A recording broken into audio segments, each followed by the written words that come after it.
Sorry for the slight delay. Quick introduction, my name's Guy, write for Viva Rock. Our next guests from the amazing Neville Staple Band, and we are both delighted and somewhat relieved to have them back at Rebellion. After an enforced health hiatus, Neville Staple and the band are back. Court is back in session. So, here to discuss health, two-tone, Coventry, the future, please welcome Neville and Christine Sugary Staple.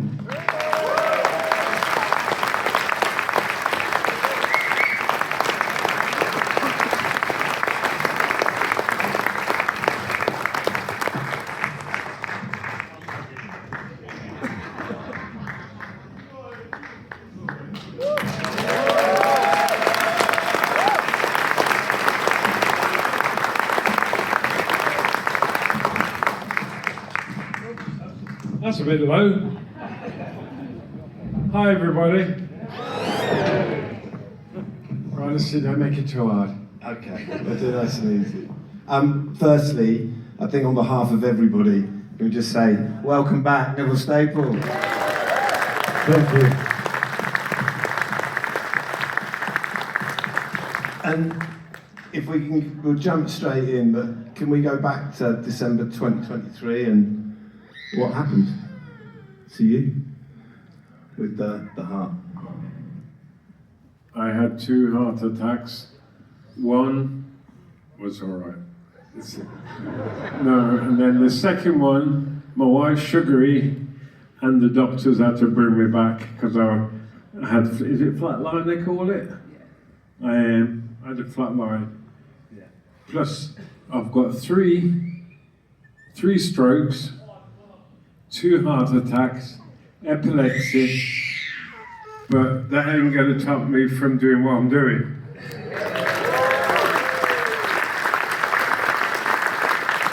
And Sugary, if we can just come to you, because obviously, although it was hell for Neville, for you it must have been even worse. So how did you cope, and how did you get through that particular phase? Yeah, well, it was scary, really scary. So it was almost a year to the day, anniversary of Terry Hall dying.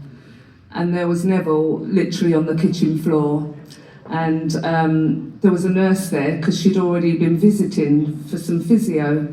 And she put a machine on and she said, he's gone. And I went, no, he hasn't gone. He has not gone. And, I refused. And so thankfully, I've always been a first aider, so I started resuscitating him and just kept breathing for him, pumping at him, and kept him going. And the ambulance actually said if I hadn't, he definitely would have been too long and he'd have been definitely gone, but we got him back twice. Scary. You're doing you're sort of tentatively doing a handful of gigs this year. Are these, if you don't mind me saying that, sort of dry run to see how it is for you and for Neville? Would that be a fair thing to say? Yeah. So the doctor said that's it. Just stop. You need to rest. Neville ended up having a pacemaker, so he's a bit of a bionic rude boy now. So doctor said just stop, have a year off, and we had 15 months off. So this year we just did 5 exclusives, and Rebellion had to be one of them, didn't it? Plus the doctor says don't do anything, but like I said, I've got to keep doing something. I cannot. I have to be on stage. Maybe I can't jump around, jump off speakers anymore, but I'm still here, and I still got everybody who wants to dance for me.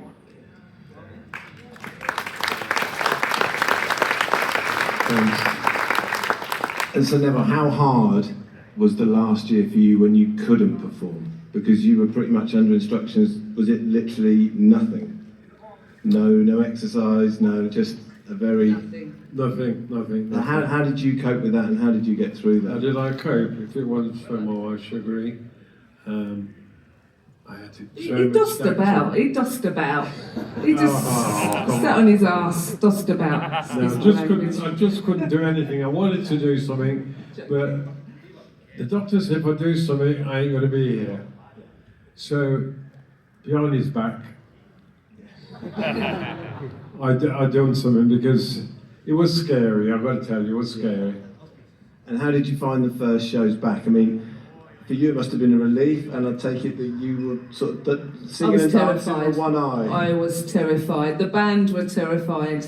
We knew, you know, he's a rude boy. He could get through most things. Yeah. But yeah, we were scared. But it was a brilliant show up in Birmingham. Raised 185 grand for some kids at Acorn Children's Hospice. It was brilliant. Yeah, I had to do something, and to come back great. and do that was fantastic. So if I didn't come back and do something like that, God knows what I'll be doing. Probably won't be here. Yeah. Well, we've spoken before, and you've always said that you are a born entertainer, and this is your natural habitat. Yes. And you have a very special relationship at Rebellion. So can both of you, Sugary and Neville, tell me what Rebellion means to you? Oh, every time we played here, we should have played here last time, but I don't know what happened.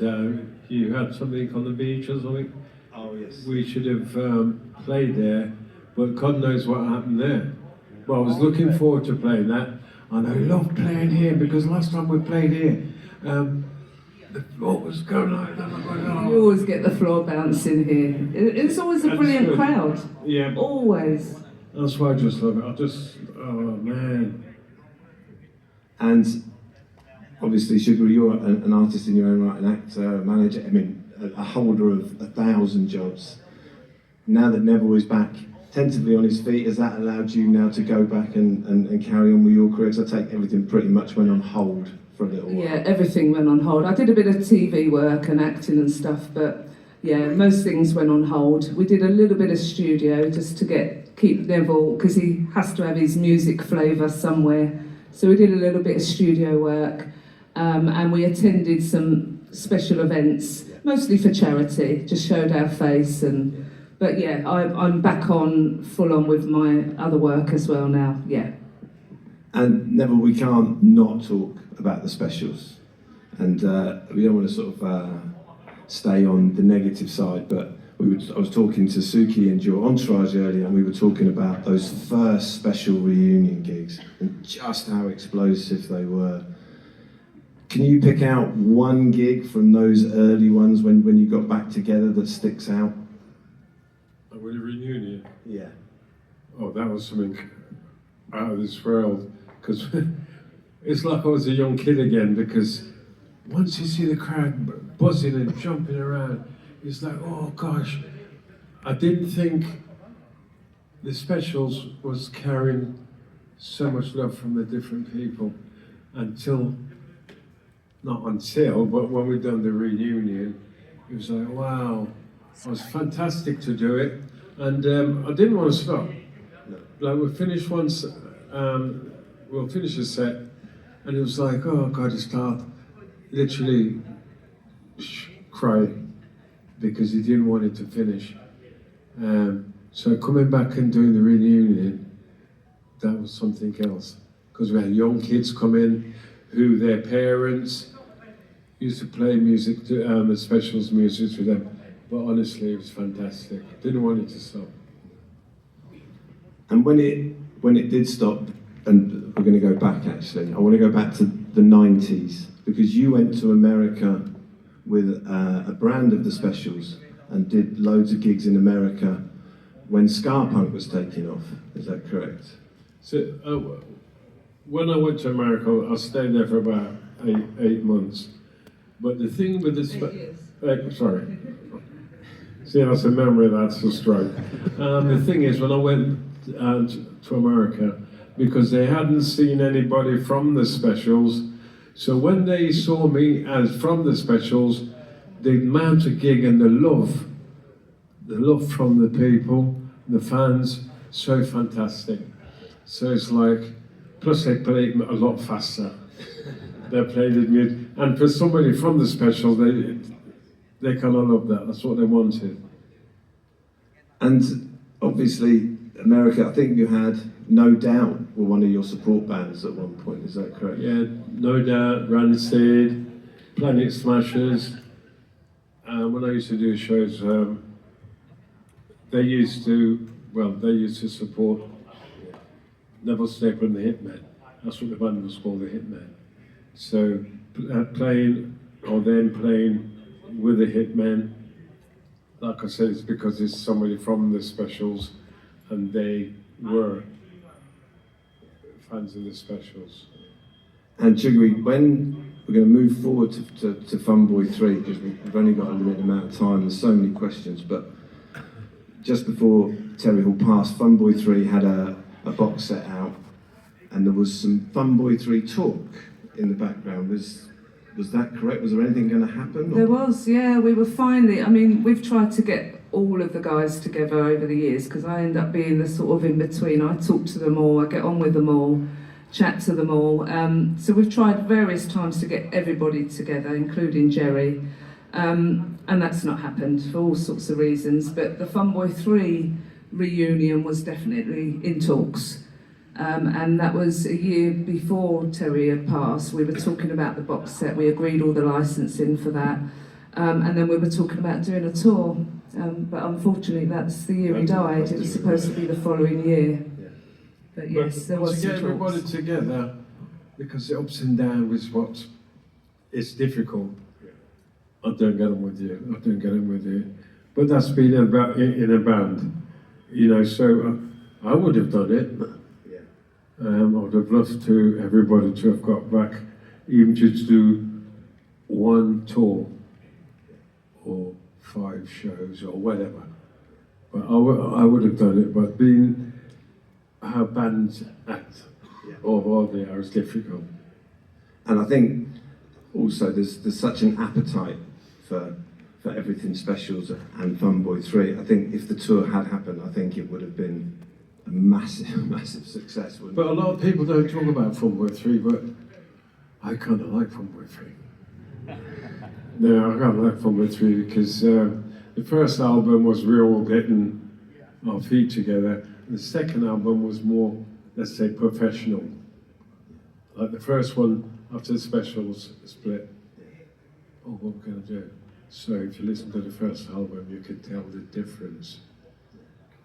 And there's a lot of controversy in some of those. If you listen to the albums, Funboy 3, it wasn't all just fun and games on Top of the Pops, you know, looking fun and a bit silly at times. There's some real cutting-edge songs. There's some of my favourites on the second album. Really good stuff. Well, I think much like the Specials, they remain timeless. I think Lunatics taking over the Asylum, I think is, if not more relevant now than it was back then. Yeah, that's one of my favourites as well, the Lunatics. I think that's when a lot of things was happening in America and with the politics. So the Lunatics were basically taking over. Can I just say as well, the Lunatics has been the most synced song, the most licensed out of all of Neville's catalogue, which I helped manage. Yeah. But that one has been used literally everywhere. So many times. Rappers take the backing track, rock gods take the backing track, loads of adverts. That's the most synced and the best royalties as well. Like that. And we can't not talk about Funboy 3, but we have to mention the fashion of Funboy 3. Because going from the Specials, which was sharp, I mean really sharp, and then espadrilles. Come on. Here we go. What about the green shiny shorts? Oh, no, leave that. Face magazine, front page, Neville in shiny, glittery green shorts. That's when I used to be fit. Batty riders, wasn't it you called them? But were you up for that, for that complete change of musical direction, and also in the clothes? Was that a deliberate action to sort of distance yourself from the Specials? It's not so distant. A lot of people say, oh, you only dress like that because it's Specials. But you've got to remember, a lot of people's got to remember, that's how I grew up. And they say, oh, you're not a rude boy. But where I came from, 5 years old, came from Jamaica. We lived in a shack because I remember it when I went back for the first time, right? Our bed was, what do you say, had a crocus bag, which is like a coffee bag, so, and the post, we just chopped them down, and the wallpaper was newspaper. You could hear the rats running between. So I always remember that. So I come way back from then, and growing up, my dad and the family, that's how we used to dress, like the hat, and stuff like that. So a lot of people think, oh, it's just because it's specials. But coming to me, I always know where I come from, because I always remembered, even when I went back, I always remember. Is that why you dress so funny with Fun Boys Free? Were you rebelling? And away from fashion, just for a moment, you mentioned Coventry and coming to Coventry. In Coventry, we spoke yesterday to Pauline Black, and we spoke about the city of culture, but how important it is Coventry to you both? Coventry, because I grew up in Coventry. I left rugby when I was, 17, 18, and grew up in Coventry. Loved Coventry, and what would you say? I didn't want to leave Coventry. I just didn't want to leave Coventry, because that's where the special started. And I just had this thing to do with Coventry. It was something tight. I just loved it. I didn't want to leave, but then I had to leave anyway, because all the ticket and all that. Yeah, we've been staying in London, but obviously all our links and our family, everything's in Coventry, so we're always up and down. Yeah. But London's where Neville's heart specialists and all of that are, so we've been staying there. But yeah, Coventry is where our heart is, and we'll return soon. And how long do you think you'll have to stay in London for? Possibly another year. Okay. Yeah, about another year. We're just, now that Neville's back on the road, back doing his thing, and doctors have pretty much given him, a clear bill of health for now. So, fingers crossed. And we did it last night, and I'm going to shamelessly do it again. Can we give a plug to the Coventry Music Museum as well? Because Coventry is this wonderful place, and it gets slated by from people outside, but I've been for many weekends with Angelina, and we love the Coventry Music Museum. So can we just give it a plug, because you're a patron, is that right? Yeah. And we're not going to send you to Coventry. No, it's the museum. If you haven't been, try and make it up there, because there's a lot of memorabilia, stuff that's donated. I've donated some stuff. All of us from the specials have donated stuff to the museum, and I think it's not patron. Yeah, I'm a patron of the Two-Tone Village, and the museum's in the Two-Tone Village. There's a club there, bar, food, restaurant. Suki's got a shop with lots of great things, signed items. Some of them are really rare. Yeah, definitely. There's another shop there with T-shirts and stuff. And some of the Two-Tone Village people are here today. Where are you? Yeah, so there you go. Yeah. And we've got to check out Suki. Check it out. If you need anything, you go up there. Look for go see Suki. Suki's, and Neville told me to come up here. Yeah. Also, the original Ghost Town car is actually in the museum as well. So you can get in it, take photos with it. There's a lot of screens and information around it. But yeah, the original car that Neville drove like crazy through London is in there. And for you, Sugary, is there any new material on the horizon now that things are back to normal-ish? Anything coming up for you? Yeah, normal-ish. So when Neville got sick, that was also the time for my launch of my EP called Going Home. So that all got pushed by the wayside. We managed to sell out all the physical copies, CDs and vinyl, rare vinyl, gold. But yeah, there's a couple of TV people who are looking to use a couple of the tracks. So yeah, watch this space. So that'll probably get re-promoted at some point towards the end of this year. And can I ask you what you both thought of Stephen Knight's This Town? So the charity event we did in February, where we raised loads of money, was for this town. So lots of fans have come to us and said, "Oh yeah, but it weren't very two-tone." Anyway, it wasn't supposed to be. It's not a series about two-tone. It's set in the two-tone era. So a lot of the music and the fashion and the style is based on that. But it's so much more than that. It's got everything in it, you know. It's got skinheads and punks and rudies and IRA and gangs, and I thought it was brilliant. The first couple of shows were a little bit slow, but it built up, and then I thought, wow, this is actually good, and I'm looking forward to the next series. Quite a few people said they didn't like it, but I thought it was good. And I did the choreography. I couldn't do it because they don't make speakers like they used to. Neville, your book is the original Rude Boy, From Borstal to the Specials, The Life of Crime and Music, was 2010, and I hope I'm not speaking out of turn, but the last 14 years have got to be some of the most interesting years for you. Are we going to have an updated version? No, there's loads of stuff I should have put in the book, but if I did, I would have got in trouble, because I was a bit of a lad, I'm being honest with you, and if I put everything in the book, oh gosh, I wouldn't be here talking to you now.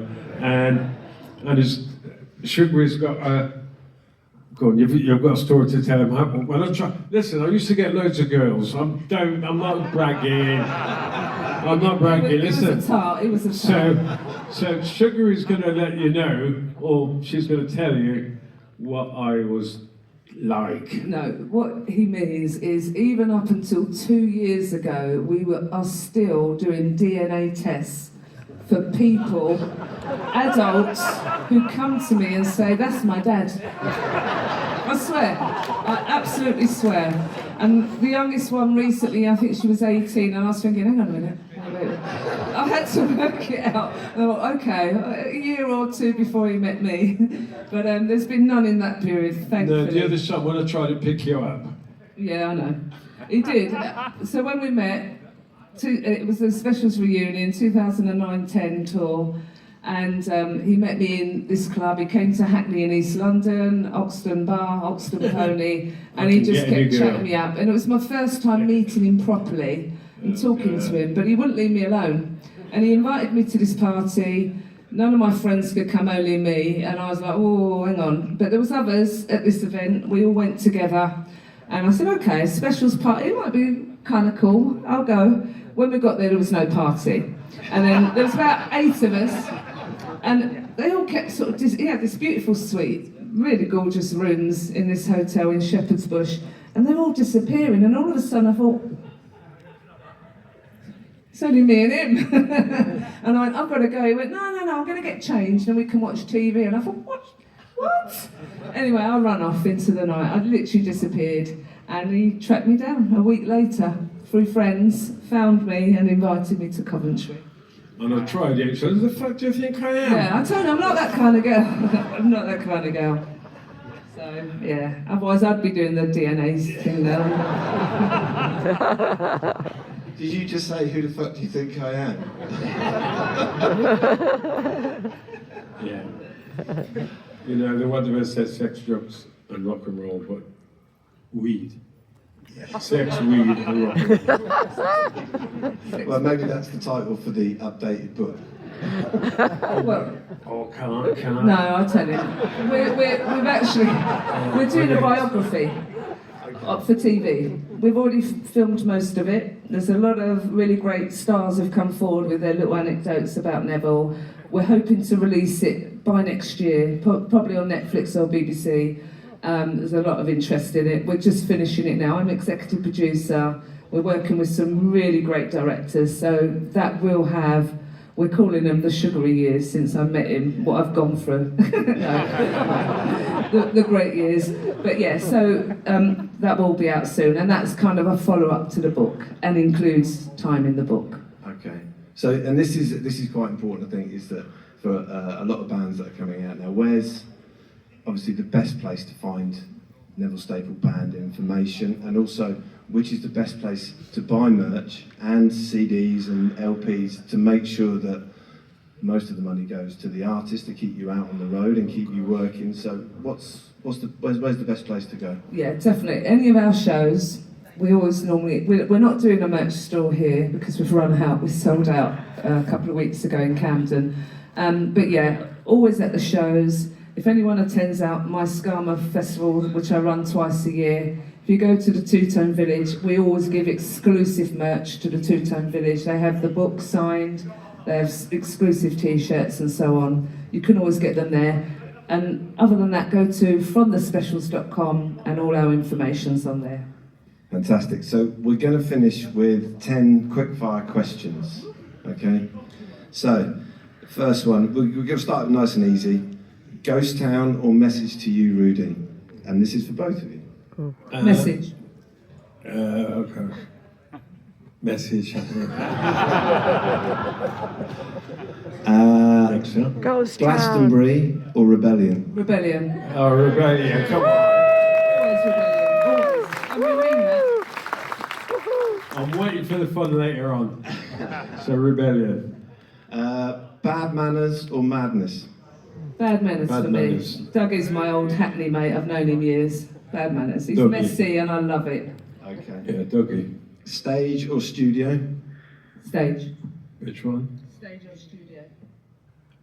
Stage. Our lips are sealed or lunatics have taken over the asylum? Lunatics. Prince Buster or Desmond Decker? Oh. Prince Buster for me. It was more controversial. Israelites. Football or rugby? Football. I wasn't into football, but no cricket. I wasn't into football until I went to a football match, because in the old days, when we used to go to, not we, but when friends I knew used to go to football matches, they used to get a lot of racial things, so I never used to go. So when we were invited to go to a match up there in the box, I said, bloody hell, this is fantastic. It's completely different from what I knew. So I go and say football. He loves football now. LA or London? Los Angeles or London? London for me, definitely. I grew up in Rugby, went to Coventry. I like London now, doctors are great down there. No, they do That's a a good wonderful reason. job down there. They're brilliant. Okay, final two, vinyl or CD? Vinyl. I go for vinyl, that's what I grew up with. And finally, we asked this of Pauline last night. It's a really easy one to finish on. Reggae or punk? Punk for me. Sorry, I didn't get that. Reggae or punk? Normal reggae. Ska. Yeah. More reggae and I'm more reggae. punk. Well, I've got to say they're more ska. One pound. Yeah. No, the £1. Woo. Yeah, the £1. Actually, there we go, with Jamaica. The £1 ska, that's what me like. Ladies and gentlemen, Neville is on the Emperor stage at 8:30. I would advise you to get there early, it's going to be packed. And I think on behalf of everybody, Neville and Sugary, it is so good to see you back. Welcome back. Thank you. Thank you. But you've got to remember, I can't jump around anymore. I've got the band doing it. They'll do the jumping. I'll do some jumping. Yeah, you can do it. Can I say a quick thing? A few people asked about books earlier, so if you are in here, we've got a few. This is all we've got with us, and maybe one of our buddies there, our crew, Louise, will help. If anyone wants to buy them, they're only a tenner because we're clearing them. We've got a new batch coming next week. So, Louise, do you want to just come to the side and I'll give you the bag? What's that? And someone wants to ask something. There you go.